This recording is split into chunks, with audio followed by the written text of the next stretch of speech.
তো গত পর্বে আমরা আমাদের আইডি ধরে আমাদের এই যে লিস্ট ছিল লিস্ট থেকে কিন্তু নিয়ে আসতে পেরেছিলাম। তো এখন এখানে সাবমিট করার পর ডাটা আপডেট হবে, এই অপশনগুলো আপনাকে আপনাকে করতে হবে। তো এগুলো করার জন্য যেমন এখন ধরুন এই বিষয়গুলো অনেক বড় কিন্তু খুব কুইকলি হয়ে যাবে, কারণ আমরা অনেক কিছু আমরা নিজেরা করে নিয়েছি, তাই না? কুইকলি হয়ে যাবে। তো এটা করার জন্য এই যে আমার লিস্ট আছে অ্যাকচুয়ালি, এই যে লিস্ট পেজে, এই যে আমার স্টুডেন্ট লিস্ট পেজে এখানে লিস্ট, তাই না? তো লিস্টের মাঝেই আপনি কি করবেন, যে কাজটি করবেন, যেমন এখানে আপনি কিন্তু দিয়ে নিয়েছেন এটাকে, তাই না?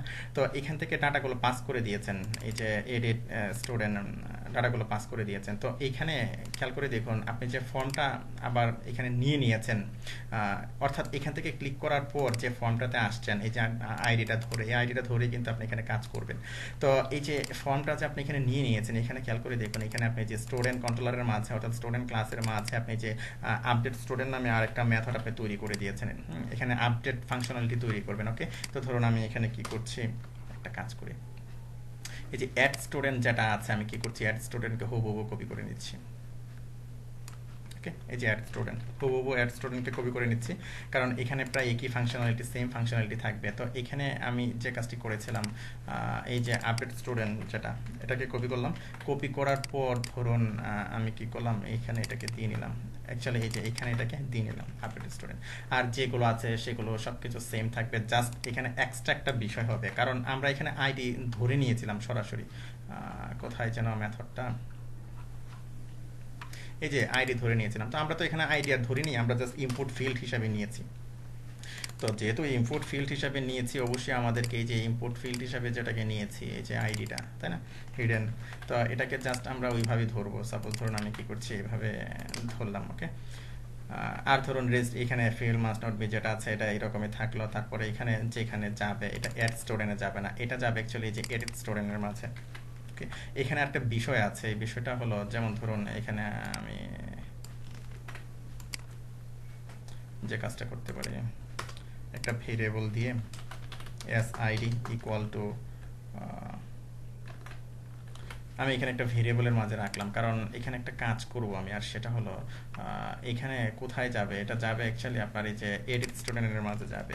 তো খেয়াল করে দেখুন এখানে কিন্তু তার একটা আইডি আছে, তার আইডিটা ধরে কিন্তু এখানে থাকবে, তার নিজের আইডিতে থাকবে। আমি এই কাজটা করতে যাচ্ছি, তো এখানে লিখবেন যে এডিট স্টুডেন্ট যেটা আছে। ওকে, তারপরে কি করবেন, একটা স্ল্যাশ দিবেন। খেয়াল করে দেখুন এখানে কিন্তু একটা স্ল্যাশ আছে, স্ল্যাশের পরে আছে কি 3 অর্থাৎ আইডিটা। তারপর আপনি কি করবেন, এটাকে কনকেট করবেন। কনকেট করে আপনি এই যে ভেরিয়েবলের মাঝে আইডিটা রাখলেন, আপনি কি করবেন, এখানে এটাকে দিয়ে নেবেন। আমি এখানে রাখতে যাচ্ছি এটাকে।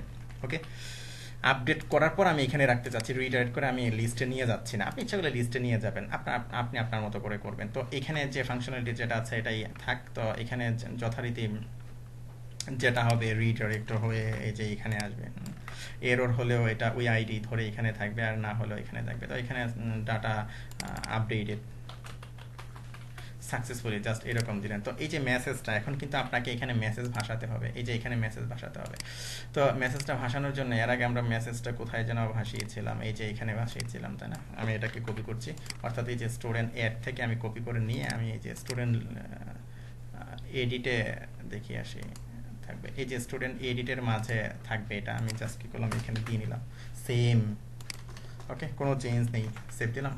চলো এখানে যে কাজটি করবো আমি সেভ অল দিচ্ছি। ওকে, দিলাম। তো দেওয়ার পর এখন এখানে আপনাকে যে কাজটি করতে হবে, খেয়াল করে দেখুন এখানে আপনি সেভ করেছিলেন, এখন আপনাকে কি করতে হবে, এখানে আপডেট করতে হবে।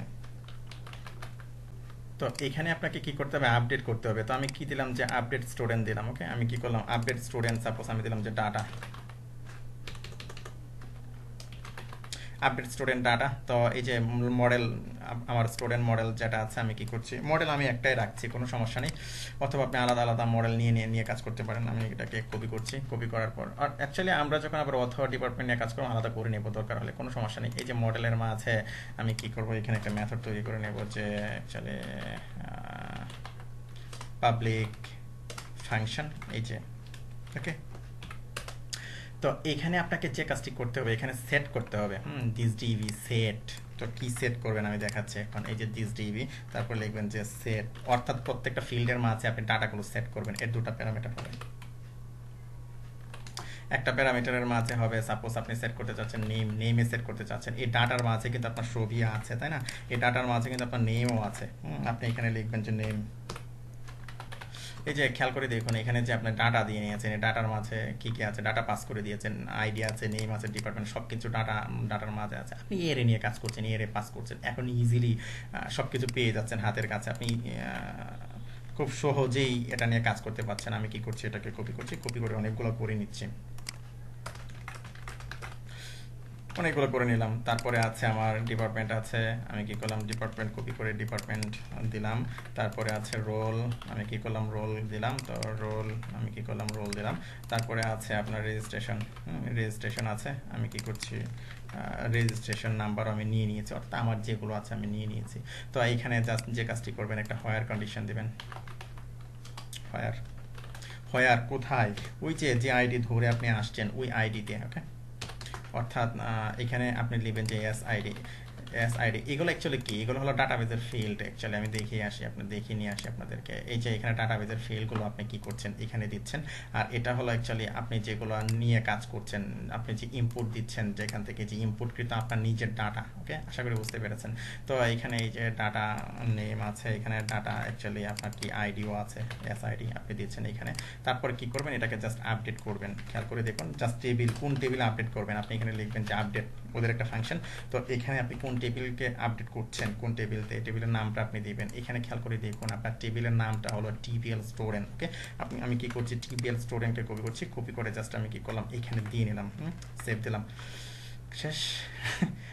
আপনার কাজ শেষ। তো এখন এই যে আমরা এখানে কিন্তু রিডাইরেক্ট করে নিয়েছি, সব কিছু ঠিকঠাক আছে। তো ধরুন আমি কি করছি, এটাকে রিফ্রেশ করছি, এখানে রিফ্রেশ করতে হবে, ওকে। সাবমিট করলাম, ডাটা আপডেটেড সাকসেসফুলি। ধরুন আমি দিলাম যে আলম খান, আমি এখানে দিলাম যে ম্যাথ দিলাম, আমি দিলাম যে ইংলিশ অথবা সিএসসি, জাস্ট এরকম দিলাম। তো এখানে ধরুন আমি দিলাম এখানে সাপোজ 30 করে দিলাম, এটাকেও 30 করে দিলাম। তারপর কি করলাম, আপডেট করলাম। এই যে আপডেট নিয়ে নিয়েছে অলরেডি, নিয়ে নেওয়ার পরে এখানে আবার সে শো করছে। আমি যদি যাই এখন আমার ব্রাউজারের মাঝে, এই যে দেখুন সিএসসি 30 আমরা আপডেট সাকসেসফুলি করতে পেরেছি। আমি এটাকে রিফ্রেশ করছি, রিফ্রেশ করার পর আবার আমি আগের অবস্থানে যাচ্ছি, সাপোজ আমি 3 এরকম রাখছি, সেভ দিলাম। Data updated successfully. দেখুন কত সহজভাবে আমরা কি করছি এখানে মেথডের, অ্যাকচুয়ালি আমরা সেশনের মাঝে আমরা দিয়ে আমরা এই ইয়েগুলো ভাসাচ্ছি এখানে, খুব সহজভাবে কিন্তু আমরা এগুলো ভাসাতে পারছি। এই যে মেসেজগুলো এখানে ধরতে পারছি। অথবা এর আগে আমি ইউআরএল এনকোড করে দেখিয়েছিলাম যে যখন আমরা এই যে নিজেরা তৈরি করেছিলাম এখানে build your own MVC framework, তখন আমরা কি করেছিলাম, নিজেরা করেছিলাম। আপনি আপনার মতো করে করবেন। তো যেহেতু ফ্রেমওয়ার্ক নিয়ে কাজ করছেন, ফ্রেমওয়ার্ক মানেই হলো আপনার বাড়তি একটা ফেসিলিটি, এটা হলো ফ্রেমওয়ার্কের বৈশিষ্ট্য। অথবা আপনি নিজে একটা তৈরি করে নিলেন, বিশাল 2-3 বছর খেটে এমন ডাইনামিকভাবে তৈরি করে নিলেন, আপনি নিজের ইচ্ছা মতো করলেন। তো দেখা গেল যে ডেভেলপাররা করে নিয়েছেন, অনেকগুলো করে দিয়েছেন, তো আপনার নিজের করারও দেখা গেল যে এরকম প্রয়োজন পড়ে না। আপনি জাস্ট একটা বা 2-3টা ভালোভাবে দেখে নিলেন, একটা দেখলেই হয়ে যায়, অথবা আপনি 2-3টা দেখে নিলেন আপনার ইচ্ছা মতে।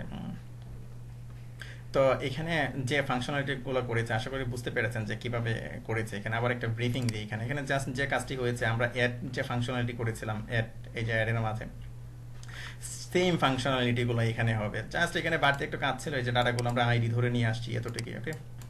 ডাটাগুলো আইডি ধরে আমরা নিয়ে আসছিলাম, জাস্ট এতটুকুই এখানে ফাংশনালিটিগুলো ছিল, কাজগুলো ইয়েগুলো ছিল, ওকে।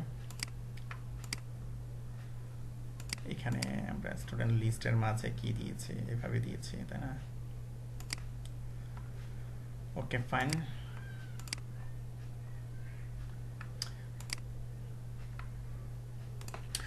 তো এখানে ধরুন আরেকটা বিষয় দেখুন, এই যে আমরা যদি এখানে যাই, এখানে ধরুন এই যে ডট পিএইচপি একটা এক্সটেনশন আসছে, এটা কোত্থেকে আসছে, তো 3 পরে ডট পিএইচপি আপনি এগুলো রিমুভ করে দিতে পারেন। এই যে কনফিগের মাঝে আমরা এগুলো করে নিয়েছিলাম সম্ভবত, এই যে ডট পিএইচপি দিয়েছিলাম, সাপোজ আমি দিলাম যে ডট জেএসপি, ওকে। ডট জেএসপি আমরা যে ইউআরএল সাফিক্স দিয়েছিলাম, এটা যে কনফিগের মাঝে, কনফিগ ফোল্ডারের কনফিগের মাঝে এখানে ইউআরএল সাফিক্স। তো আমি যদি এখন ধরুন আমি এটাকে রিফ্রেশ করছি, সাবমিট করলাম, এই যে দেখুন এখানে ডট জেএসপি চলে আসছে। তো এগুলো আপনি ইচ্ছা আপনার মতো করে দিতে পারেন, থাক এটা এরকমই থাক, অথবা আপনি উঠিয়ে দিতে পারেন, তুলিয়ে দিতে পারেন, যে কোনো কিছুই হবে না, আপনার ইচ্ছা। সাপোজ আমি পিএইচপি রাখছি এখানে, তখন আবার এই যেখানে পিএইচপি দেখায়, অথবা ধরুন আমি কি করছি, এটাকে রিমুভ করে দিচ্ছি, আমি কিছু রাখছি না, সেভ দিলাম। সেভ দেওয়ার পর ধরুন আমি এখানে আবার আপডেট দিলাম, আপডেট দেওয়ার পরে চলে গেছে। আশা করি বুঝতে পেরেছেন যে এগুলো সব কিছু দেওয়া আছে, আপনারা ঘাটাঘাটি করবেন। এগুলো আরও অনেক বিষয় আছে, যেমন আমি যে কথাটি বলেছিলাম আপনাদেরকে যে অটোমেটিক্যালি ইউআরএল লোড করানো, যেটা এই যে এটা কিন্তু অটোমেটিক্যালি লোড হবে, এই ধরনের মেথডও আছে, এগুলো আপনারা গুগল সার্চ করে আপনারা পেয়ে যাবেন অ্যাকচুয়ালি। মানে ফাংশনালিটি আছে, কোড আছে, কিভাবে করবেন এগুলো গুগল সার্চ করবেন যে how to load base your automatically CI, দেখবেন যে বেশ বড় কিছু পেয়ে যাবেন। এগুলো এগুলো কাট পেস্ট করে আপনারা ব্যবহার করবেন। তো ডেভেলপমেন্ট মানে এগুলো আপনি নিজেকে ঘাটতে হবে, আমি জাস্ট প্রসিডিওরগুলো আমি আপনাদেরকে শিখিয়ে দিচ্ছি, দেখিয়ে দিচ্ছি। তো ওকে ফাইন, পরবর্তী পর্বে আমরা দেখবো যে এখানে লিস্টের মাঝে ডিলিট ফাংশনালিটি আছে, ডিলিট ফাংশনালিটি কিভাবে করবেন। ধন্যবাদ।